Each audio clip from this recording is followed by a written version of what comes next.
também proporciona um melhor nível de satisfação do cliente. Então, a partir do momento que eu tenho os indicadores tudo mapeado, eu consigo entregar um serviço melhor, eu consigo entregar uma qualidade muito melhor para o meu cliente, que vai aumentar o nível de satisfação dele.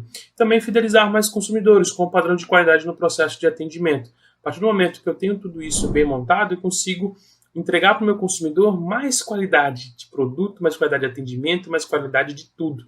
E isso eu consigo fazer com que ele se torne fiel. Eu fidelizo esse cliente dentro da minha empresa. Então vamos aos principais indicadores.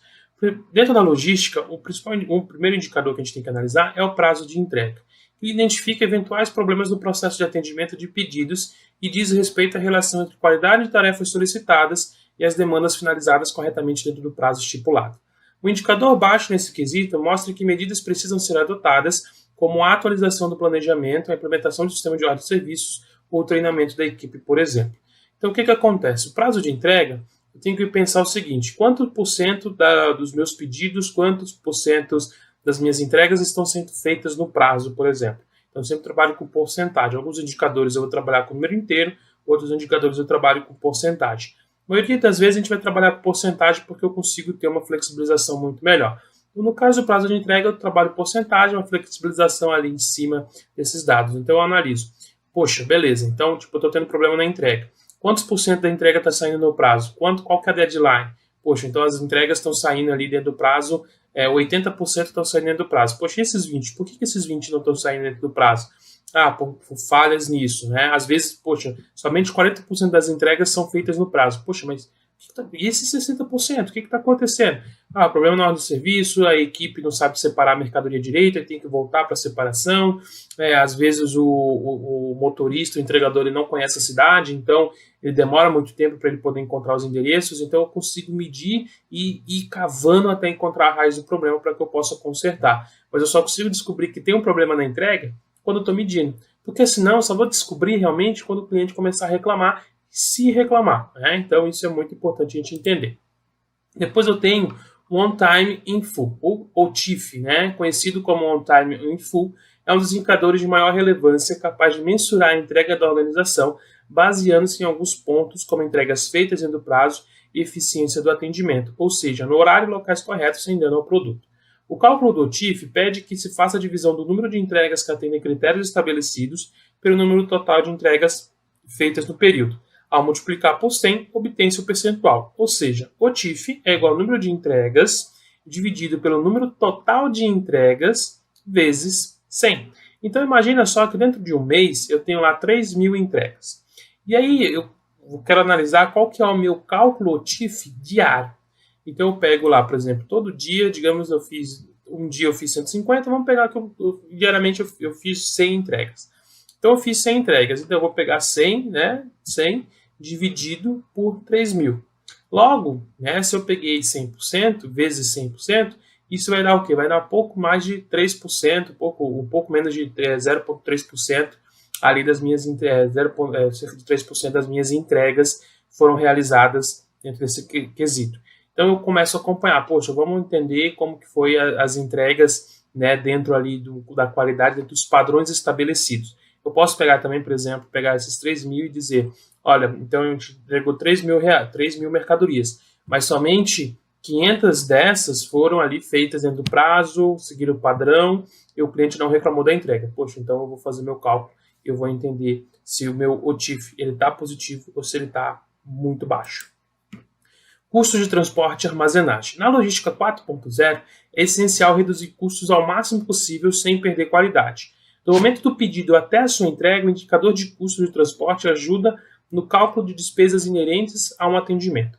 O custo de transportes, portanto, pode ser dividido em etapas, como processamento dos pedidos, setor administrativo, estoques e custos finais de transporte. Após o cálculo, é possível avaliar a porcentagem de cada fase do processo e mensurar os gastos. Os custos de armazenagem, por sua vez, referem-se aos investimentos necessários para alocar produtos ou movê-los para estoque fora do seu armazém próprio.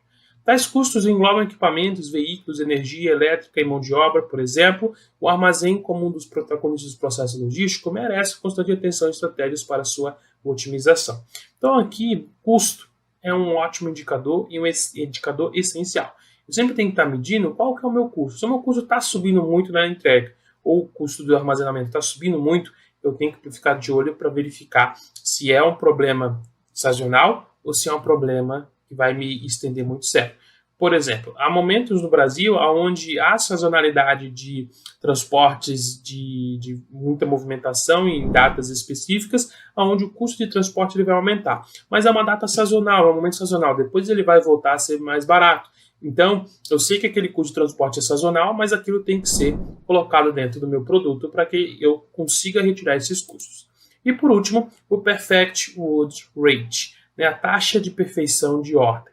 É um dos indicadores de desempenho logístico que mede a eficiência da cadeia de suprimentos, com a quantidade de produtos recebidos, processados, despachados e entregues sem nenhum imprevisto ou incidente no trajeto. A maior eficiência da cadeia de suprimentos leva os seus serviços de entrega a outro nível e, consequentemente, a clientes satisfeitos. Tudo isso reflete menos devoluções e trocas de produtos, ou seja, mais lucro para a empresa. Para que eu consiga aplicar o Perfect World Rate, o que eu preciso fazer? Eu preciso entender todo o meu fluxo da cadeia de suprimentos, da onde começa e aonde finaliza todo o meu processo de recebimento e entrega. Isso por quê?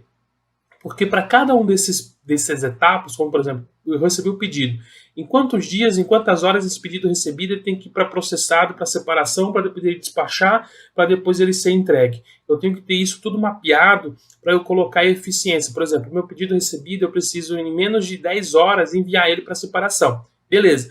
Então esse pedido entrou, eu vou fazer todo o lançamento ali, vai. Então eu tenho a marcação, poxa, deu 10 horas? Deu. Então, pô, tá legal. Poxa, deu 15 horas? Opa, esse pedido aqui, cara, deu problema. Então o que eu preciso fazer? Eu preciso agilizar a separação e o despacho para que eu compense esse horário, né? Então, tem que trabalhar. Fora outras questões, como por exemplo, né, a questão do transporte, qual é o melhor modal que eu tenho que escolher para que eu consiga ter realmente esse indicador perfeito.